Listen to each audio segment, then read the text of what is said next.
So we're going to have Austin and I talk about, selling to higher income businesses and just being a top producer. So Austin, thanks for being on, man. I'll shift it over to you, buddy. Awesome. Thank you, Kyle. I appreciate it as always. And real quick, before we kind of jump into it, can you guys hear me okay? Yes, sir. Okay, awesome. So I'll kind of get right into it as we have no time to waste. I know you guys all have things to get to do and all that. So we'll kind of jump right in it. So basically the topic, selling to higher income business owners. Let me go ahead and pull up my notes real quick. So the main reason why I kind of transitioned to this style of selling, just to kind of give a little flashback. So I was probably, I was 22 when I first started. It was back in June of 2019. I was probably 5 weeks in.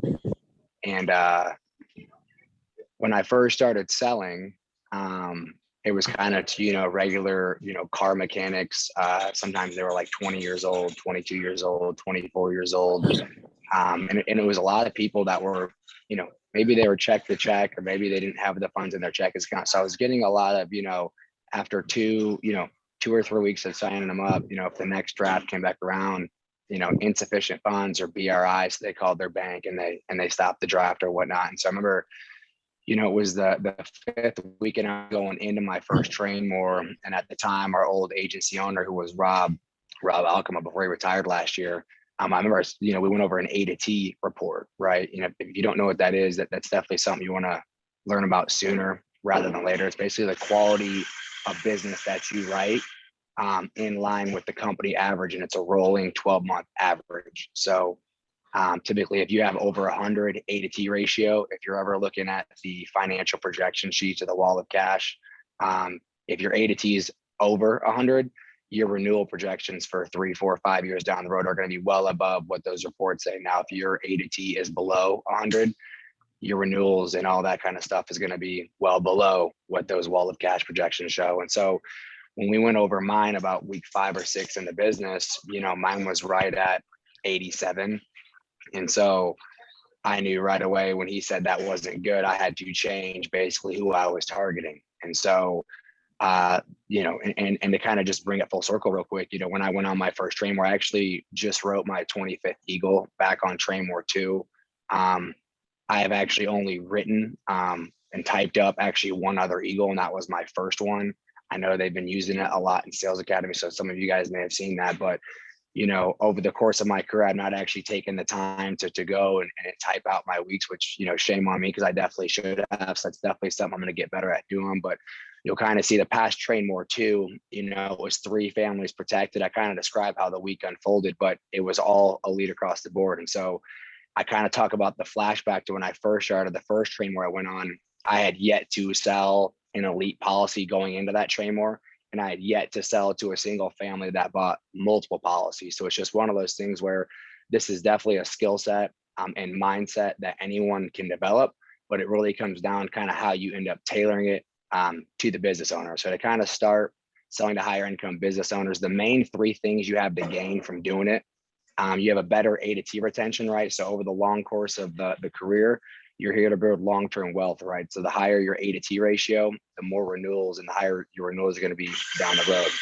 The second one is obviously if you're selling a lot more elite across the board, you can write an Eagle off one business sometimes, especially here in Texas, we have the cash value. If, a 53-year-old family gets a lead across the board, heart accident, cancer, and ICU, their premium is going to be right around $860. Obviously, it's a little bit different based off what state you're in and all that, but it's one of those things where when you're selling to higher income people and they're spending more per package on premium, you're just going to simply make more commission, and you're going to cover and gain more ground with gap. The third one is you get better quality referrals. Obviously, it's one thing. If you walk into a Cricket Wireless or Dollar General, there's nothing wrong with selling to those people, but they're going to give you typically referrals to other people within their income bracket or other referrals to people at other locations around their area. When you're working with higher income CPAs, lawyers, real estate brokers, HVAC companies, trucking, whatever it may be, they're typically going to give you referrals to people like them in their same income bracket. And therefore, when you start selling on the impression of others, you're now getting better quality referrals to better people. So the first thing I'll talk about is the first approach. this is huge. And kind of the analogy that I use is if you're baking a cake or a pie. So you can imagine, the number one priority in your first approach should be the exact same every single time. So when I'm training a new agent, the first thing I look for on day one is after the first 3 businesses, I literally write down each literal word that they say that's off in the first approach. And the reason why is if you have a different approach every time you walk into a business, you're going to therefore get different objections. So if you kind of go back to the analogy of baking a pie or a cake, if you have grandparents that do that kind of stuff on Christmas, Thanksgiving, whatever it is, if they, if you're used to having the same cake every single holiday, year after year, then all of a sudden they start using a couple different ingredients each time, the cake or the pie is going to taste slightly different every single time. So just like when you walk into a business, right, if you're consistently walking into higher income people and you're always using a different varied approach, well, you're going to always get different objections, and then they're going to always catch you, with your feet stuck in the mud. So I'll kind of give an example of what my first approach is. Not to say that mine is the best one to use. I know there's probably 30 or 40 different approaches out there. I'm a very direct and straightforward person. So my first approach comes off that way. So my first approach goes something along the lines of, hey, my name's Austin. I work with a company called Family Heritage. I do a lot of work with all the small business owners here on Lampasas. I actually just got done meeting with Kyle Schneider over at such and such and Van Davenport over at the Davenport agencies, and haven't had the chance to stop and speak with you. By the way, are you from here? Okay, awesome. How long you been here for? If not, where you originally from, kind of take that extra step to build more rapport. Then that's when I'm actually showing the names list, right? And so I'll kind of pause right here and sidestep track off.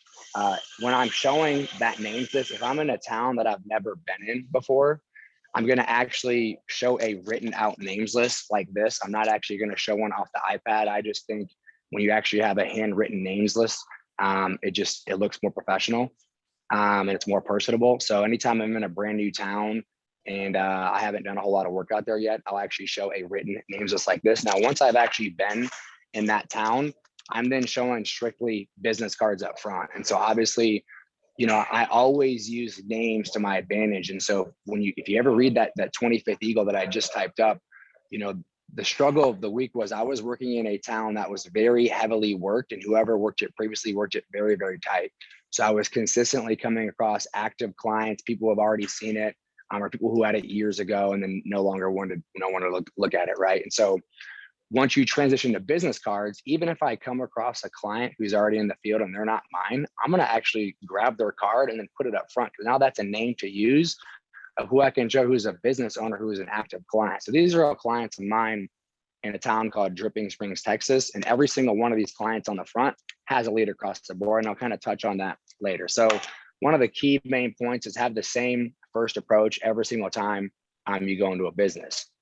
Show quality business cards. So anytime you come across someone, even if they may not be a client and you grab their card, you can still say, hey, I'm working with a lot of the local businesses here and such and such. And if you have maybe the police chief or whatnot, even though you may not have actually sold to them, it's still a name to use saying that you actually had a meeting with them, right? Even if you just talked to them for 50 seconds, well, that was a 50-second meeting, right? So, and then one thing too is to pick back up in the first approach. Once I show that names list and they're kind of like, yep, so what do you do? It's, yep, basically what I do with everyone is take about 5 minutes and I share a program that pays cash directly to you in the event of emergency. So look, I know it's Thursday morning. You're obviously very busy. Otherwise, you wouldn't be here. Or, hey, I can clearly see the papers all at your desk. But as long as no one's coming in here in the next couple minutes, do you mind if I share with you what I've been sharing with everyone else? And typically, because I'm so direct and straightforward, did a great job at breaking the ice, building rapport. They're like, yep, cool. What you got? I go, awesome. Where's a good place to sit down? Right. And just very assumptive, ask for a sit down and then go right into it. The second thing is a quick intro, right? So typically, if you're working with higher income business owners, typically a higher income business owner isn't just sitting around doing nothing. So typically they're going to be a lot busier than other businesses. And that's not always the case, but typically it is the case. So when you're walking in there and they're very, very busy, it's going to be very, very hard to get your point across if you're trying to do it in 5 minutes and they don't have the time for it, right? So one thing that I've strongly developed is again, 90-second commercial, and it is the exact same every single time. So if I walk in there and they're clearly pressed on time, and they go, hey man, I'm really busy. What do you got? I go, cool. I'll show you 3 pages. Takes you about 90 seconds. That I immediately go to the direct indirect cost page. And I kind of just pick up the sales talk right from that portion. So when I'm doing that, it's literally straightforward to the cancer on the direct indirect cost page. Hey, I'm assuming you're like a lot of the business owners that I sit down and meet with. You probably know someone that's been through something like cancer or an accident. I know I was just meeting with so-and-so and they mentioned they had, XYZ or whoever go through this. Do you have anyone that's been through something like that? They're usually like, yep, okay. So I'm just trying to have them acknowledge, what I'm basically doing. Once they kind of admit to having something like that, I go, basically, when you go through something like that, there's 2 types of costs. The direct cost you're probably most familiar with. That's like your deductibles, medical charges. I'm assuming you have it taken care of with health insurance, right? They're like, yep, awesome. Or I go, hey, or are you a cash payer? 70% of business owners nowadays, if they're a small business owner and they don't have a spouse working for like a school district, county, or something like that, or they get corporate benefits, 9 times out of 10, they're going to be a cash payer. So regardless of what they say, I go, awesome. You'll love what we do. So we do with what's called the indirect cost. You've ever heard that term before? If they say no, I always make them give me an indirect cost, right? Because if I just tell them, that's not telling me their need of what they're going to use this on. So I always make sure they tell me. So I go, hey, what's something you currently pay for on a monthly basis? Anything. A lot of times they're like, payroll or business expenses or the mortgage, utilities, whatever. I go, yep, that's part of it. Sometimes they're like doctor bills. And I'm like, nope, that's your direct cost. But I still say, yep, that's part of it. And then once I go through that, I go, hey, you currently married, how many kids? They answer that. And I'm like, so let's say, God forbid, you went through something like cancer, an accident, you couldn't work for like 3 months, 6 months, maybe it's more catastrophic and you're out for like a year. How does it impact your business? Or more importantly, how does it impact your family? So that's kind of the question that I change on the direct indirect cost page. And the main reason why I changed that is if you just ask a higher income owner, hey, if you can't work for 3 months or 6 months, how does it impact you financially? Well, 9 times out of 10, when I first started, the answer they would always say is, well, if I can't work, I'm good, right? So when you change it to, hey, how does it impact your business? Or more importantly, your family? I don't care if you make $1 million a year or 100K. If you go through cancer and you're in and out of work for 6 months to a year, it's going to have some sort of impact in some way, shape, or form on your business or on your family. Whether it's directly relating to income or not. But then I just bring back, hey, most owners obviously, are here at the business, hence why I'm talking to here at the business. So if you're not here, it's going to ultimately affect the bottom line. And then I'll go to the 3rd page, the 3rd page, which is the 2 circles page. That's kind of the where it's the health insurance. Hey, they pay the docs, keep them in business. What we do is we pay the cash directly to you tax-free, and then you're in charge of how that gets spent. So whether they're a cash payer or they use health insurance, I just then tailor this to the owner, right? So because our payouts are so high and it's more tailored towards business owners, you can actually use the payouts on personal costs, business costs, or help to use them to assist with doctor bills and medical charges. And then I always read the Linda Jacobs claim. It's a claim for $6K. The reason why it's lower on the payout is because she actually went through cancer and got paid already and then got the difference refunded back. So I always kind of drop that at the end as like a little cliffhanger to where they're kind of like, well, how does that work?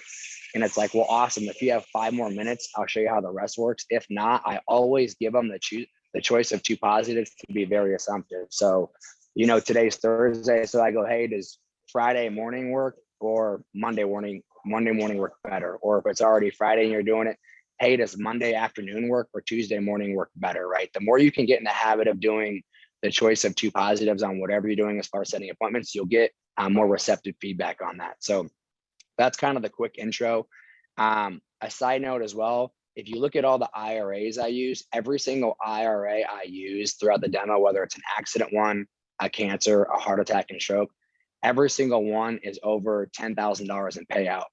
And the reason why, again, if you're going to be targeting higher income owners, a $2,000 payout's not always going to strike them as something that like they can see a return on their investment on, right? So if you're showing payouts of 15, 30, 40, Debbie McGlone, 134,000, a 6-figure payout, that's the kind of stuff that's going to strike a higher income owner. So every single IRA I use, even the return of premium ones, are all over 10K.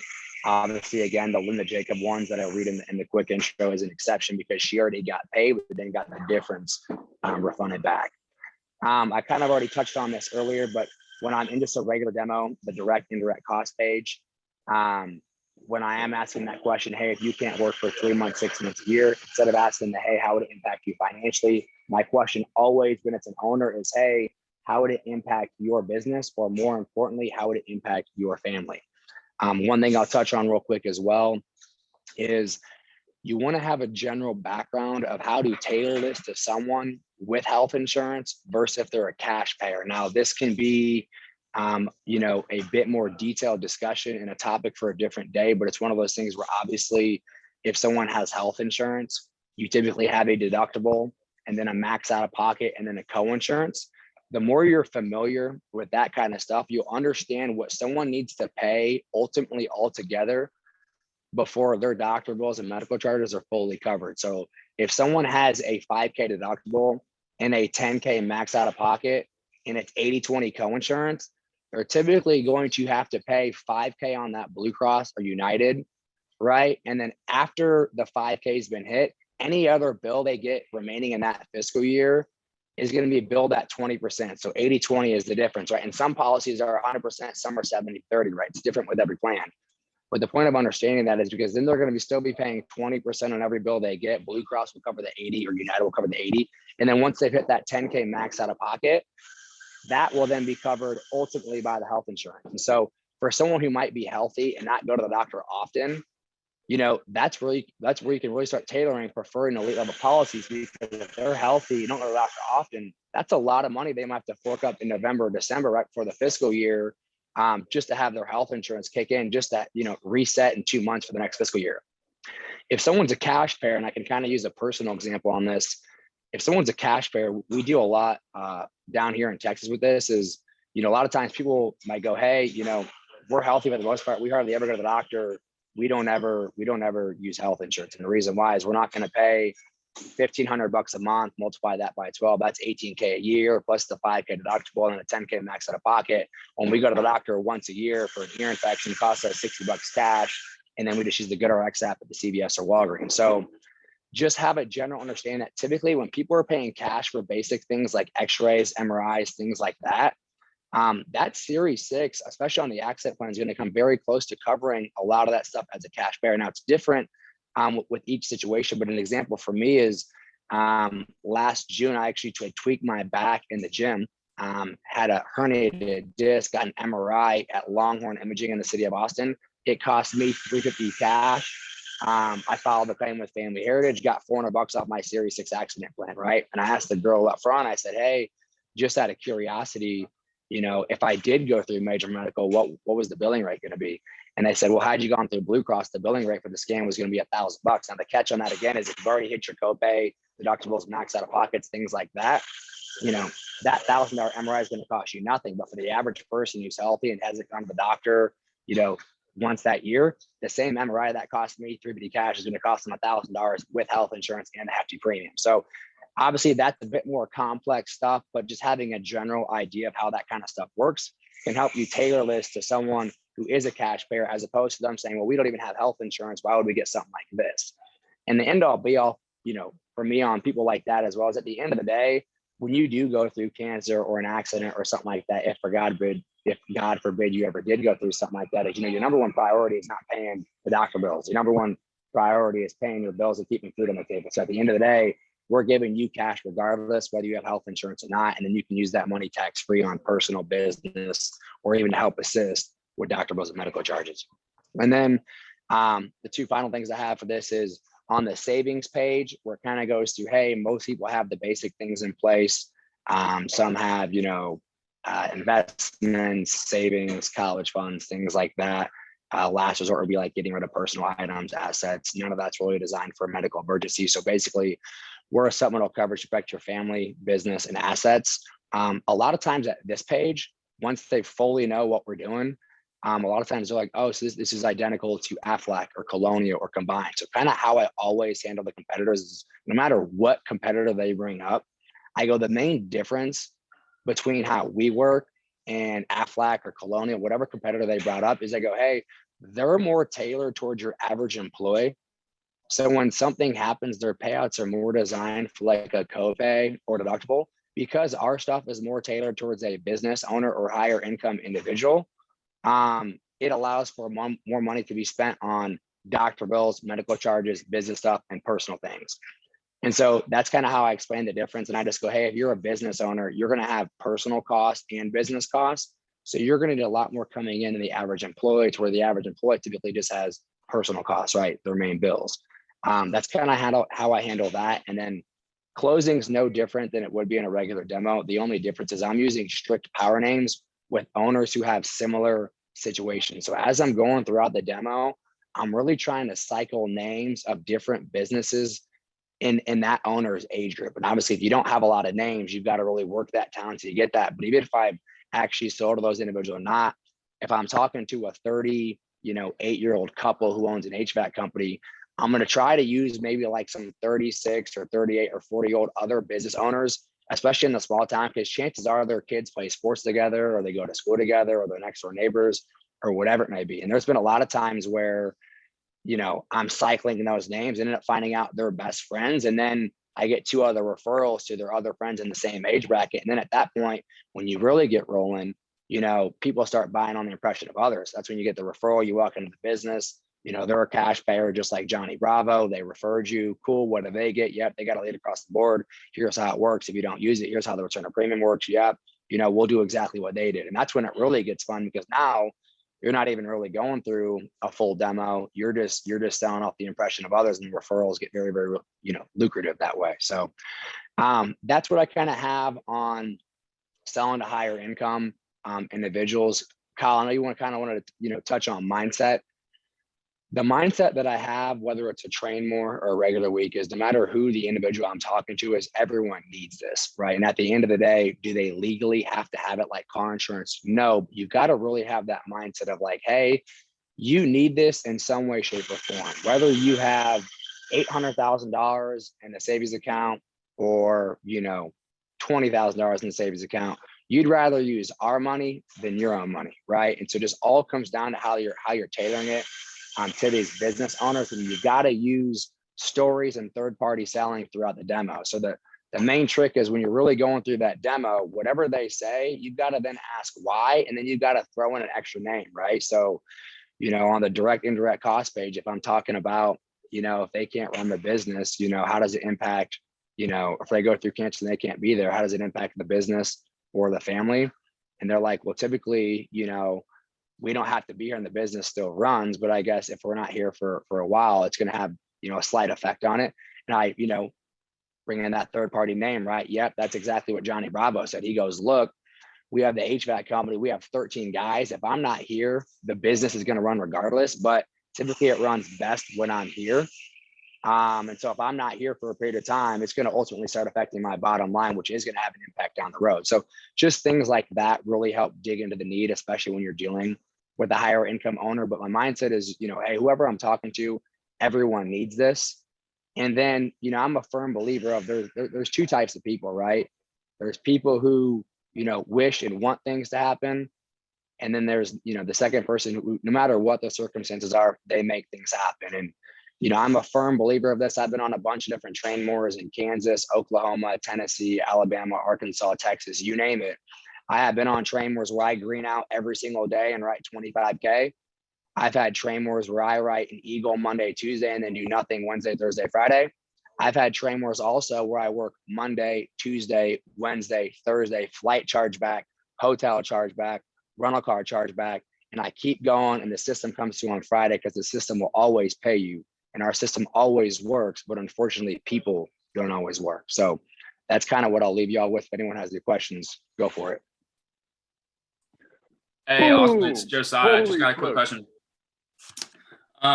You said you went over 3 pages when you had like the 90-second pitch to the business owners. You went over the indirect direct page, the 2 circles page, and what was the third one? Sorry, yeah, I kind of side branched. I was explaining one of them. So the 3 pages that I use on that, when I go in there pressed on times, I immediately go to the direct indirect cost page, give a story to get a story, basically use the sales talk exactly on that page. Then I go to the indirect cost page, talk about the different indirect costs, income drops, expenses go up. Now something's got to bridge the gap. And then that's when I go to the 2 circles page. And then I don't really count the return or premium as a page, just because I'm reading it off the booklet or whatnot. But the 3 main pages in the demo, are the iceberg page, the indirect cost page, and then the 2 circles page. The 3 most important pages in the entire presentation right there.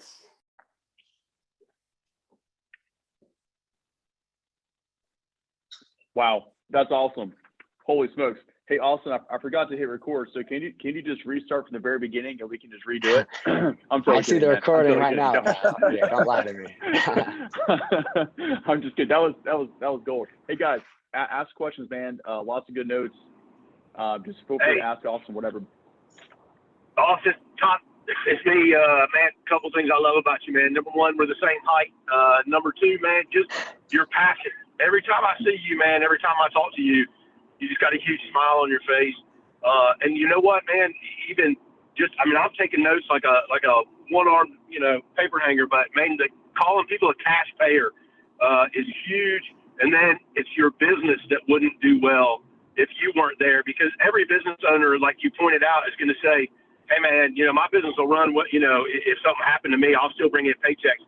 But the point that you just made, that it won't run as well if you're not there. My question to you is this, though. What would you say to the new people that are there or that are in our business, because a lot of people on this call are new, about staying motivated, even when the weeks aren't going like you planned, even though, things aren't happening like they are? How do you stay motivated and stay focused to make that happen? Yep, appreciate it.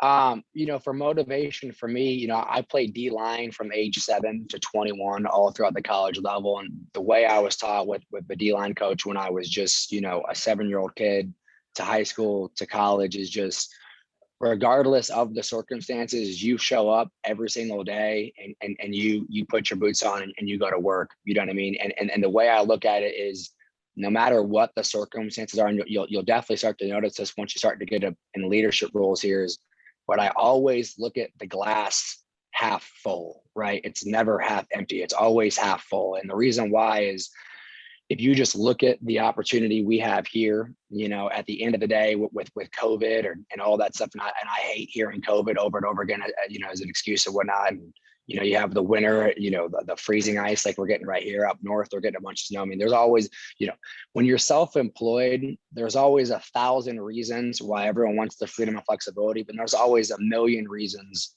why there's an excuse for them not to go to work, right? In the interview process, everyone talks to you why they want to be self-employed, the freedom and flexibility, make their own schedule. And they have 1,000,000 reasons, it seems like, once they get here, of why they can't go to work that day. And so the way I look at it, man, is just the cancer, the heart attack, strokes, the accidents, that stuff's never going to stop. We're never going to have enough people doing what we do. And so glass half full, right? Life could always be worse.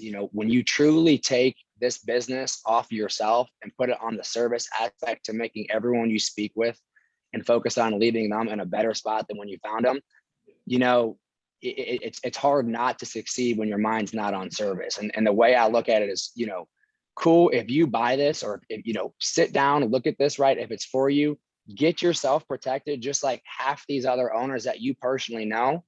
But if it's not for you, that's totally fine. Just let me know one way or another, right? Take all the pressure off the sale. And at the end of the day, if they don't buy, have an awesome rest of your week. I'm on to the next person. And I just remind myself, no matter what you accomplish, 40K in a week, 10K in a week, 25 Eagles, 2 million in premium, the hustle always continues. And so that's kind of the mindset that I live and die by. Boom. Let's go. Holy cow. Austin, I just love the fact that, man, you just show those business cards, man. You show those business cards at the other owners, and you kind of, even if they're not a client of yours, like I was just having a meeting with the police chief, or even if it's a 50-second conversation, just though that shows extreme professionalism. You actually show a name sheet in the town that you're working in, and you definitely tailor and you get really good stories in those towns. And if you don't have any names, go get names, I love that. And your mindset, you're on schedule. You've got the, you've been on schedule since day one, as you've been doing very well here since you started here. And you sell elite and preferred levels, and you're very convicted on getting people protected at those higher levels. And that was a great story of starting off. ADT ratio wasn't the highest, but you skilled yourself up to learn on how to sell to the higher levels. And it didn't happen overnight. I'm sure you had to get out of your comfort zone, to go and approach those bigger businesses or the law firms, the doctor's offices. to get into those higher level businesses. And anybody else have any questions or comments for Austin? Hey, Austin, this is Maria.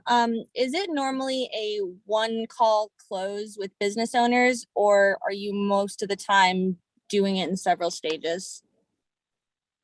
Great question, Maria. So the best way I'll answer the question is the law of averages always stay true, right? So, when I came into this business, they said 70% of your sales, or 75 roughly, are always going to come from on the spot. When I do a lead across the board, 70, 75 still come from all on the spot. Like I said about that 25th Eagle that I just typed up, should be getting published next couple of weeks. All cold calls, town I never worked before, showed up, nothing set up. It was only 3 business owners protected, all cold calls, a bunch of already, active clients. Felt like I was making no ground, kept working the system B2B. Green out on Tuesday, green out on Wednesday, green out on Thursday, and you got 16.5K off 3 business owners. Now I will say there are times, because some of these higher income owners are busier. If you're doing obviously a quick intro, don't expect someone to buy $600 worth of premium just off a quick intro. Now, how's it happened? Absolutely. But right, time and place is everything. So, and timing is a big thing in our business, right? So sometimes you might walk in there and it's clearly not the right time. For example, it is busy season right now. So do I still walk into CPA's office? Absolutely. Does it always go the best during busy season? No, because they're working 7 a.m. to 7 p.m., right? But again, timing is everything. So maybe you hit them up in the later portion of the summer or whatnot. But if you're doing quick intros, things like that, those are typically going to resort in a second touch. And that's exactly why I leave that cliffhanger at the end of when I read the return of premium to show where someone actually used the policy, got a cancer claim payout, and got a return of premium check. The biggest thing I get, well, how does that work? Or how does the company make money, or whatever they ask, right? If you have 5 more minutes, I'll show you how the rest works. If not, what about Friday morning or Monday afternoon? And again, the choice of 2 positives. The more you can make that a habit, the more you'll get back answers to actually set the appointment. Then you already know, if you've already done a quick intro and they're already just, saying, yeah, come back at this time. Hey, I'll put it on my calendar. I know you're obviously very busy as well. Go ahead and put it on your calendar. And I don't give them a card, because if you give them a card, they could text you over the weekend or whatever and cancel. So I never give them my card on the appointment. I go, awesome, it's on your calendar. I have you on my calendar. I'll see you Monday at 3 o'clock, and I just show up. But again, to ultimately answer the question, 70% are still going to come from on the spot. But again, when you do quick intros, things like that, a referral that you're showing up to cold off the street, there's always going to be a time and place where you have to do a second touch or third touch with the majority, even a lead across the boards. If you're using names effectively, you will get them on the spot. In fact, I was just training a girl last week on Thursday, town I'd never been to before. My 6th contact, a lead across the board to an insurance agent, right? So use a bunch of names, and I kind of just memorized the names list. And obviously doing research and learning your names list, that's a totally different topic for a different day. You can start doing that effectively and you're really using these names, people will start buying on the spot more often. So. Hey, Austin, this is Brian. Awesome job, man, on this call. And I just had a quick question as well. I guess just piggybacking on what Maria asked you, that, you mentioned earlier that your whole mindset is letting that business owner know that, we are different than Aflac, because this is more geared towards higher income individuals, business owners, so on and so forth. What is your mindset, or I guess what is your terminology? What is the terminology you use after sitting down with the business owner or manager to basically pivot to get into the business and show it to the rest of the staff? Yep. Awesome question. So I'm glad you asked that. So the one issue Rob and Kia got on me about, Mitch has gotten on me about, is because I've made such a habit of targeting higher income owners and, lead across the board, preferred across the board. It's almost like sometimes you can be missing out on the employees, right? So one thing that I do a ton of, and I'll kind of answer this in 2 parts, is once I've tailored this to the owner and have gotten them protected, I then transitioned for like the home run, which is, hey, you offer no major medical, you have 0 benefits. Have you ever thought about offering something like this to the guys? And it's the same concept, right? So KMI Sports Construction and Jared West at Drip and Detail, they actually pay for an accident plan for all their guys. And that's a totally different topic of how I kind of tailor that into them on that. But it's one of those things where if you are in a state that has cash value, the best way to do that is, hey, if you have someone that's been here, and it's obviously different based off state, but here in Texas, with the cash value, they're vested on it at year 5, right? So if you have an employee, Johnny Bravo, that's worked with you for 10 years, even though you're the third party payer and you are paying for an accident plan, if he's worked with you for 10 years and ends up leaving, he has 2 options. He has an option to transfer the draft to his own personal checking account and take that wherever he goes and continue building cash value and whatnot, or he can actually terminate the policy. But even though you're the third party payer, he's actually going to get a check in the mail for a certain percentage of the premiums that you paid. So incorporating that in the demo has helped out tremendously. But I do a lot of stuff, especially where the owner actually pays, for an accident plan or preferred level accident plan for 9 or 10 guys, it pays for half and the other half goes through payroll. But to be honest with you, I am not a huge fan of payroll. And then once I've sat down with the owner, closed them, I'm just asking questions that they think it would benefit their guys. And typically, if the owners are telling me straight up their guys are check to check, I usually shy away from it. And that's just, again, it goes back to the A to T. When I really got my A to T humming last year, right around the May, June timeframe, I got it up to 127, the highest I've ever gotten it.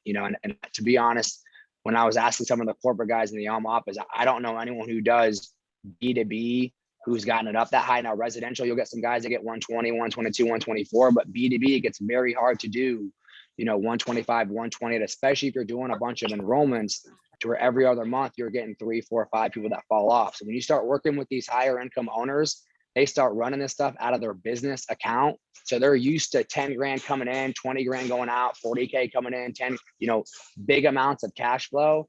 When they see 600 draft from Family Heritage, that's pocket change compared to the other expenses they have on that account. So when you truly start doing that, you'll notice your ADT goes through the roof and you hardly ever get insufficient funds, BRI, things like that. Now, are you bound to get an owner that cancels every now and then? Totally, right? It's insurance. People cancel, they move, they drop it, whatever, right? But at the end of the day, if you go back and look at my NAP and GAP last year for the 2021 fiscal year, I sold 283 or 84,000. My gap and NAP was the exact same. I never had a free look period.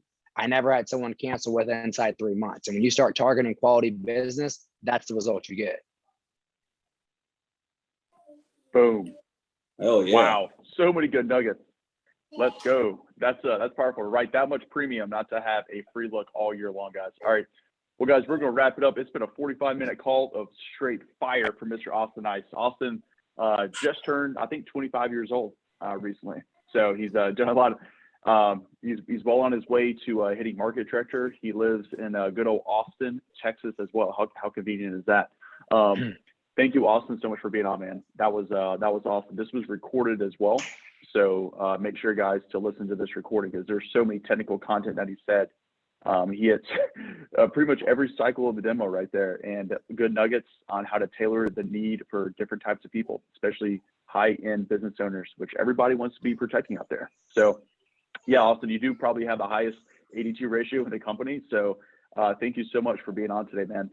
And guys, it is a thirsty Thursday. So let's go make things happen today. It doesn't matter where you're sitting at. Just like Austin said, he's had trade wars where he was sitting at 0 come Friday morning and finish with, 10, 15K by the end of the week. It doesn't matter where you're sitting at right now. If you're ahead of your goals, that's great. Let's hit a reset button and let's power through the second part of the week. If you're right on point with where your goals, with where you want to be, that's great. Let's finish strong. If you're way behind your goals, it's okay. Thursday, Friday, Saturday are always the best days to sell anyways, because people are getting their paychecks, usually Thursday night into Friday morning. And now is the best time to get people protected. People always feel a little more impulsive and want to buy things towards the weekend. So let's make sure, guys, we put pressure on the system, not on ourselves today. Let's go with a thirsty Thursday. It's a beautiful day out here. I know it's snowing over there in Texas, which is awesome. Yeah, I know it doesn't snow very much over there. So drive safe, Austin, out there, man. And yeah, guys, let's go make things happen and have a massive Thursday. Y'all take care. Thank you.